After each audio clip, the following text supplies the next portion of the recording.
দোকানে যে সয়াবিন তেল ছিল দোকানের ভিতরে, কারণ ওই যে পরোটা ভাজতো সকাল করে বা ডিম পোস্ট করতো, এখানে দোকানে তো তেল থাকেই। তো ওই তেলটা সে ব্যবহার করলো। তেলটা ব্যবহার করার পরে বলতেছে তোমার কষ্টটা এখন কম হবে। তো এরপরে সে তেলটা যখন ব্যবহার করলো, তেলটা ব্যবহার করে আস্তে আস্তে করে পুরোটাই ক্লিয়ার হলো। হওয়ার পরে দেখা যাচ্ছে যে আমি অনেক আনন্দ ফিল করতেছি, ও অনেক আনন্দ ফিল করতেছে। দুজনকার মাঝে মানে তখন সুখের সাগরে আমরা ডুবে গেলাম। তো সে বলল আমাকে যে দেখো না, এই দুপুরবেলা একটা কাস্টমারও নাই দোকানে, খালি দোকানে তুমি আর আমি। চুপ করে রেখে সে দোকানের শাটারগুলো, দুইটা শাটার ছিল, দুইটাই নামাই দিল। কাস্টমার আসতো, খাওয়া দাওয়া করতো যে টেবিলে, ওই টেবিল আমরা দুইটা টেবিলে এক জায়গায় করলাম। এক জায়গায় করে ওই হোটেলেই আমরা সেদিন বাসর রাত করলাম। আসসালামু আলাইকুম। আজকে আমি ছোট্ট একটা জীবনের গল্প বলবো, যে মানুষের জীবনে কত না ঘটনা থাকে। আমার জীবনে ছোটোখাটো একটা ঘটনা আছে, যেটা আমি ভালোবেসে প্রতারণার শিকার হয়েছি। আর এভাবে যে মানুষ ভালোবেসে মানুষকে ঠকায়, সেটা আমি আগে জানতাম না, বুঝতাম না। কিন্তু যখন আমি নিজে ঠকে গেলাম, তখন বুঝলাম যে আসলে মানুষ মানুষকে কীভাবে ঠকায়। আমি অতি সাধারণ ঘরের একটা মেয়ে। আমার বাবা নেই, আমার বাবা মারা গেছে ট্রাক অ্যাক্সিডেন্টে। মা আর আমি। আমার মা একটা ছোটোখাটো হোটেল আছে, সেখানে ভাত তরকারি বিক্রি করে, বিকাল হলে সিঙ্গারা পুরি বিক্রি করে। তো বেশিরভাগ সময় সে দোকানে একটা লোক থাকতো, একটা ছেলে। তো সে আমাদের এখানে কাজ করতো, আমাদের চাকরি করতো আর কি। মানে আমার বাবা তো নাই, আমার বড় ভাই নেই, আমাদের এইগুলো দেখাশোনা করবে কি? আর একটা হোটেল তো একটা মেয়ে মানুষ একা চালাইতে পারে না। তো ক্যাশে আমি বসতাম, মাঝে মাঝে মা রান্না করতো আর ও লোকজন খাওয়াতো। তো এইভাবে হ্যাঁ, ওর সাথে আমার পরিচয় জাস্ট আমাদের দোকানে সে কাজ করে এতটুকু। তাছাড়া তার সাথে আমার প্রথমত কোনো পরিচয় ছিল না। আসলে শুরু থেকেই তো কারোর সাথে কেউ পরিচিত হয় না, আস্তে আস্তে আস্তে আস্তে করে পরিচিত হয়। তো সে যখন আমাদের এখানে আসলো, দেখার পরে আমার ভালো লাগলো। এরপরে সারাদিন মা তো বাসায় রান্নাবান্না নিয়ে ব্যস্ত থাকে, কারণ বাসা থেকে রান্না করে হোটেলে দিয়ে যায়। আমি হোটেলে থাকি আর ও হোটেলে থাকে। ছেলেটার নাম ছিল রাজু। ওদের বাড়ি ছিল কুমিল্লা। তো পরে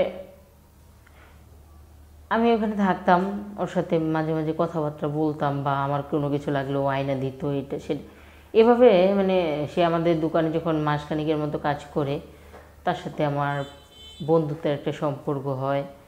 তো সেখান থেকেই ভালো লাগা, সেখান থেকেই ভালোবাসা। সে আমার সব কিছু জানতো। আমার বাবা নেই, আমার মা এত কষ্ট করে দিন যাপন করে আমাকে নিয়ে। আর এই ছোট্টখাটো সংসারে আমার মা আর আমি ছাড়া কেউ নেই, সব কিছু জানতো। জেনে শুনে সে আমার সাথে সম্পর্ক করে, এবং কি সে আমাকে বলে যে দেখো, আমি তোমাকে অনেক ভালোবাসি, আর তোমার সব দায়িত্ব আমি নিব, তোমার মার দায়িত্ব নিব। আস্তে আস্তে তোমাদের কষ্টের দিনগুলো শেষ হবে। আর গরিবেরা না একটু সুখের আশা যদি কেউ দেখায় না, তাহলে তার জন্য দিবানা হয়ে পড়ে। ছিলাম তো গরিব, স্বপ্ন দেখাইছে অনেক বড় বড়, তাই ওর প্রেমে পইরা হাবুডুবু খাইলাম। কিন্তু আসলে তার চাওয়া ছিলাম আমি, তার খাওয়া ছিল আমার দেহ। সে সেটা পালন করার জন্য প্রতিনিয়ত আমাকে ভালোবাসা শিখেছে। তো সে আমার এখানে থাকে, আমাদের হোটেলেই থাকতো। রাতে সকাল হলে ও দোকান খুলতো, আমি বাসায় গিয়ে থাকতাম। তো একদিন দুপুরবেলা হোটেলে কোনো কাস্টমার নেই, মানে বসে আছি দুজনে, বসে বসে দুজনে অনেক কথা বলতেছি। মানে ভালোবাসার মানুষ যখন পাশে থাকে তখন কত কথাই আসে। বিয়ের পরে আমরা কি করব, আমাদের বেবি আমরা কতদিন পরে নিব, তারপরে বিয়ের পর কথায় কথায় ঘুরতে যাব, মানে এইসব বিষয়ে কথা বলতেছি। কথা বলতে বলতে সে আমাকে বলতেছে আমার না এখন অনেক ইচ্ছে করতেছে। আমি বললাম, তোমার অনেক ইচ্ছে করতেছে আদর করার জন্যে, আর আমারও না অনেক ইচ্ছে করে কবে জানি তোমার সাথে আমি একবারে জড়াই পড়ি। তো সে বলল আমাকে যে, দেখো না, এই দুপুরবেলা একটা কাস্টমারও নাই দোকানে, খালি দোকানে তুমি আর আমি। এখানে তোমাকে একা দেখে কি আমার ভালো লাগে? এক কাজ করো না, চলো না আমরা দুজনে একটু পাঠাই। আমি কই, না, দোকান তো খোলা। সে বলল, আমি কই, না, এগুলো কি বলতেছো তুমি, মা আসবে। সে বলল, আন্টি এখন আসবে না, আন্টি এখন রান্নাবান্না নিয়ে ব্যস্ত, কারণ বিকালে রান্নাবান্না নিয়ে ব্যস্ত, বিকালে সিঙ্গারা পুরি বানাবে, এগুলো সব কিছু মা আয়োজন করতেছে বাসায়। তারপরে আমাকে চুপ করে রেখে সে দোকানের শাটারগুলো, দুইটা শাটার ছিল, দুইটাই নামাই দিল। নামাই দেওয়ার পরে সে আমাকে জড়িয়ে ধরলো। জড়িয়ে ধরার পরে আমার পিছন সাইডে চুলগুলো সরালো। চুলগুলো সরানোর পরে আমার পিছন সাইডে আলতো করে দুটো চুমু দিল। আর ওই চুমু দেওয়ার পরে আমার শরীরের সব পশম মনে হয় যে দাঁড়া হয়ে গেল। একদম শরীরটা মনে করেন যে হালকা কেমন জানি হয়ে গেল এক নিমিষে। তো সে বলল, আমার ছোঁয়া কি তোমার ভালো লাগে না? আমি বললাম, লাগবো না কেন, ভালোবাসা মানুষের ছোঁয়া ভালো লাগবে না কে? তো এরপরে সে আমাকে বলল, দেখো, তুমি আমার কোনো দিনে তো ভুলে যাবে না। আমি বললাম, কি বলো এগুলো, আমি তোমারে ভুলে যাবো? আমার তো ভয় হয় তুমি আমারে ভুলে যাবা কি না। সে বলল, পাগল নাকি আমি তোমারে বলবো, আর তোমাকে আমি ভোলার জন্য ভালোবাসছি। তারপরে সেই দোকানের শাটার নামানোর পরেই আমাদের যে কাস্টমার আসতো, খাওয়া দাওয়া করতো যে টেবিলে, ওই টেবিল আমরা দুইটা টেবিলে এক জায়গায় করলাম। এক জায়গায় করে ওই হোটেলেই আমরা সেদিন বাসর করলাম। মানে মানুষের বাসর রাতে হয়, আর আমাদের দিনে হলো দুপুরবেলা। দুজন দুজনকে কাছে টানলাম, দুজন দুজনকার ভালোবাসার সাগরে ডুবে গেলাম। তো প্রথমত আমি তো কখনো তার কাছে আগে পড়ে যাই নাই, বা আগে পড়ে আমার কোনো ছেলের সাথে সম্পর্কও না। আমার অনেক কষ্ট হচ্ছে, ও আমার কাছে আসতে পারতেছে না, ও আমাকে আদর করতে পারতেছে না। ও চেষ্টা করে যাচ্ছে কিন্তু হচ্ছে না। তো পরে কি করবে? কারণ একটা ছেলে মানুষের যখন উত্তেজনা উঠে, তখন সে যে কোনো মুহূর্তে তার উত্তেজনাকে ঠান্ডা করার জন্য যা কিছু করা লাগে করে। তখন সে কী করবে বুঝে উঠতেছে না, মানে কিছুতেই তো যাচ্ছে না।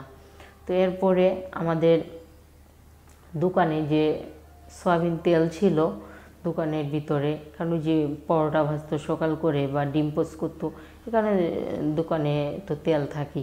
তো ওই তেলটা সে ব্যবহার করলো। তেলটা ব্যবহার করার পরে বলতেছে, তোমার কষ্টটা এখন কম হবে। আমি বললাম, এগুলো করার কি দরকার, বিয়ের পরে তো তুমি আমাকে কাছে পাবাই।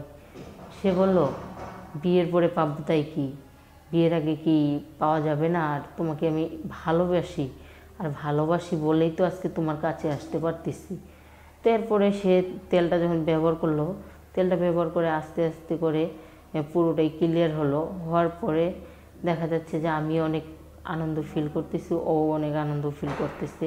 দুজনকার মাঝে মানে তখন সুখের সাগরে আমরা ডুবে গেলাম। তো ডুবে যাওয়ার পরে আমাদের যখন কাজ শেষ হয়, পরে আমরা দোকানের শাটারটা খুলে দিই।